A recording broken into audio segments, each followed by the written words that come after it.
internationale de chirurgie, nous aimons la ponctualité comme la plupart des chirurgiens.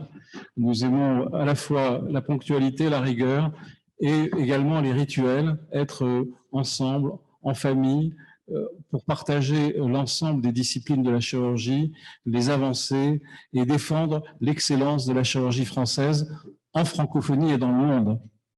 Et c'est la raison pour laquelle nous sommes toujours très honorés et très fiers de recevoir des collègues du monde entier.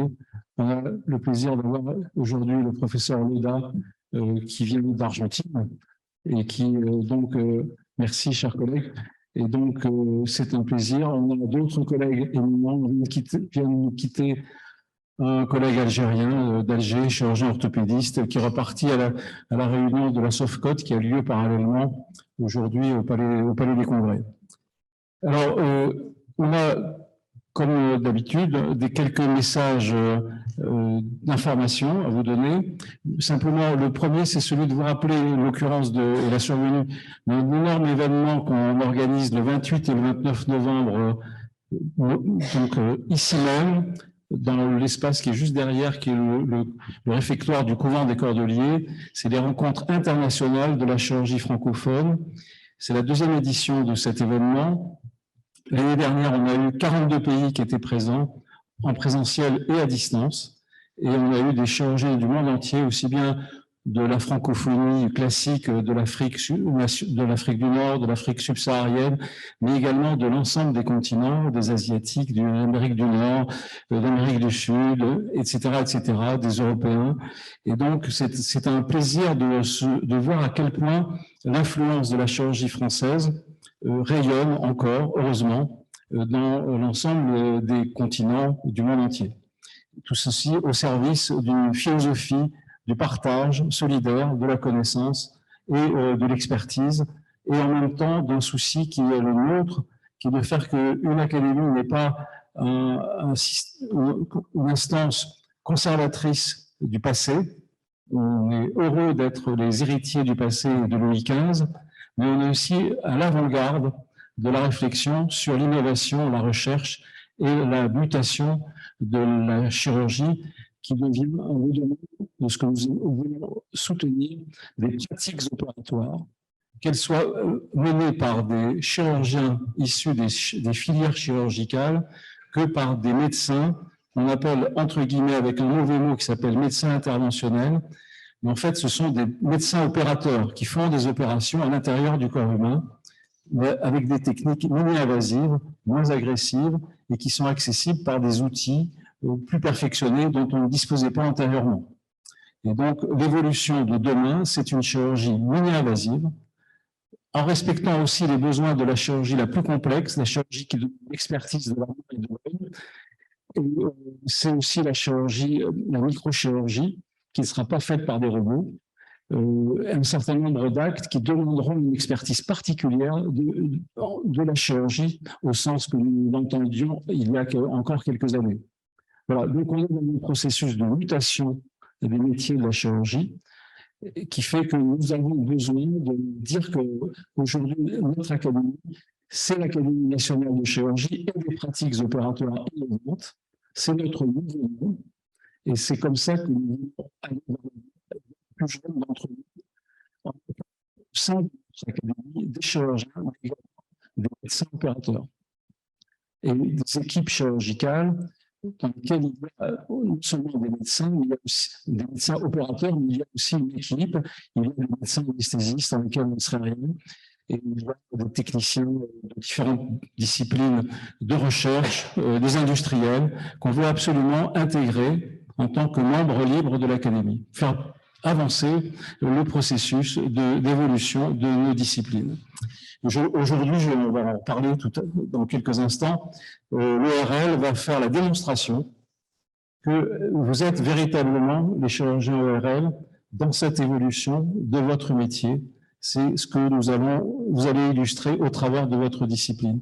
Et tous les jours, puisqu'on a 42 séances annuelles, à chacune de nos séances, quand vous avez la chance d'y participer, vous allez mesurer à quel point la mutation est à l'œuvre tous les jours dans tous les domaines de la chirurgie.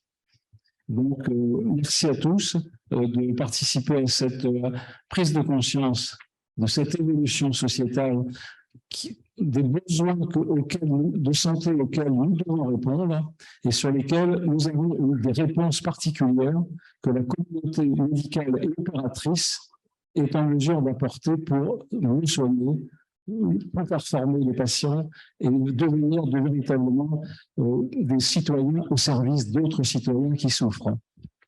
Voilà mon message pour aujourd'hui. Je vais passer la parole à notre secrétaire perpétuel, Hubert Joly, qui va nous donner quelques informations et puis donner la parole à Olivier Arti, qui va nous retracer la vie d'un pionnier de la chirurgie cardiaque, le professeur Charles Dubost. Et nous avons le plaisir aussi de recevoir aujourd'hui son fils. Je ne connais pas votre prénom. François Dubost. Donc, merci, c'est un grand plaisir.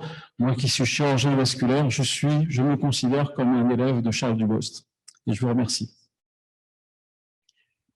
Oui, alors 3 informations, Monsieur le Président. D'abord, nous avons appris le décès de Bernard Chiche, chirurgien viscéral à Paris. L'Académie va également publier un communiqué concernant la réglementation européenne sur les DMI. Vous savez que toutes les nouvelles validations en fonction de la réglementation européenne concernant les dispositifs médicaux implantables sont dans un goulot d'étranglement et risquent de ne pas pouvoir être validés et pouvoir être utilisés par la communauté chirurgicale. Et donc, il faut aménager cette réglementation, cette nouvelle réglementation européenne. Et donc, l'Académie de chirurgie en association avec l'Académie de médecine et l'Académie de pharmacie publie un 2e communiqué commun à destination des académies européennes de santé pour mettre le doigt sur ce problème, en sachant qu'une réunion décisive sur le sujet va se tenir avec l'ensemble des ministres de la Santé européens début décembre. Enfin, vous dire que le rapport de l'Académie de chirurgie sous la présidence d'Albert Claude consacré à la formation initiale des chirurgiens, Olivier Fage et 11 des 13 présidents du collège des spécialités chirurgicales, vient d'être diffusé, est en cours de diffusion, il est déjà accessible sur le site de notre académie. Il s'agit d'un travail considérable de 290 pages.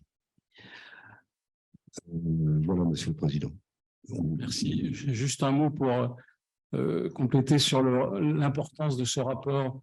Comme les académies, nous avons la charge, nous sommes reconnus d'utilité publique et nous avons le devoir d'agir auprès des pouvoirs publics pour influencer sur les évolutions que nous pensons, nous, professionnels, nécessaires pour améliorer les formations et les pratiques opératoires. Évidemment, le rapport sur la formation initiale des chirurgiens, mais aussi des médecins opérateurs, est essentiel pour orienter les efforts que doit faire le gouvernement pour améliorer le processus, aussi bien le ministère de l'Enseignement supérieur, donc avec derrière le ministère les conférences décanales, les conférences des présidents d'université. Donc il y a à mobiliser véritablement toute la strate des formateurs et en même temps mobiliser le monde libéral dans lequel les jeunes chirurgiens doivent trouver aujourd'hui des terrains de stage beaucoup plus fréquents qu'ils ne l'ont trouvé jusqu'à présent, essentiellement dans les CHU ou dans les hôpitaux publics. Il est essentiel d'ouvrir la formation à l'ensemble des praticiens qui font la chirurgie et la médecine opératoire d'aujourd'hui. Donc ça, c'est une des grandes orientations de ce rapport sur lequel il faut vraiment beaucoup insister. Et ça veut dire modifier l'organisation réglementaire, la validation des stages, les systèmes de certification ou de recertification. Et le rapport Olivier Farge est vraiment très, très intéressant parce qu'il couvre tous ces aspects. C'est très vaste, 300 pages à lire. Je vous conseille fortement de le lire parce que c'est vraiment une somme.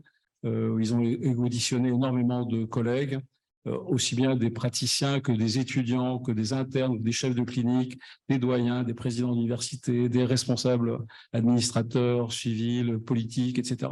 Donc, c'est une somme.